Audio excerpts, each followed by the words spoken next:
গতকাল রাতে মা ও শিশুতে বিদ্যুৎ সংকটের কারণে ঘুমোতে পারেনি, তার উপর ছিল মর্নিং ডিউটি। হ্যালো ভিউয়ার্স, আসসালামু আলাইকুম, দিস ইজ ফাতেমা মিয়াজি। সকাল ডিউটি ছিল, ঘুম থেকে উঠে রেডি হয়ে নিচ্ছি ডিউটিতে যাওয়ার জন্য।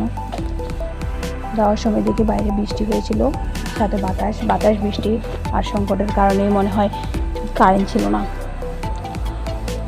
যাই হোক, যাওয়ার সময় ক্যান্টিনের খাবারগুলো আমাকে ডাকতেছে, আমি তাদের ডাকে সাড়া না দিয়ে চলে যাচ্ছি প্রেজেন্ট দিতে। প্রেজেন্ট দেওয়া শেষ, এখন লোকাল বাসের জন্য অপেক্ষা করতেছি। কিছুক্ষণ পর লোকাল বাস এলো, তারপর আমাকে আমার কাঙ্ক্ষিত স্থানে নামিয়ে দিল। ওয়ার্ডে গিয়ে রোস্টার খাতা চেক করি, সেখানে দেখি আমার ডিউটি পড়েছে নেফ্রোলজিতে। ভেবেছিলাম নেফ্রোলজিতে সব কিডনি পেশেন্ট, যদিও বা তার বিপরীত। বেশিরভাগ পেশেন্টই হচ্ছে ব্রঙ্কোনিউমোনিয়া, যেমন এখন বাচ্চাদের জ্বর, কাশি, সর্দি বেশি হচ্ছে। তারপর নাস্তা কিনতে ক্যান্টিনের দিকে চলে গেলাম। যখন একটা পরোটা নিলাম, তখন দোকানদার বললো মাত্র একটা পরোটায় যে পরিমাণ ক্যালোরি, সাথে একটা ডিম আছে, 8 ঘন্টা ডিউটি করার জন্য যথেষ্ট। খাওয়া দাওয়া শেষ করে আবারও চলে যাচ্ছি ডিউটিতে। আবার ডিউটিতে এসে নিজের কাজগুলো শেষ করে নিলাম।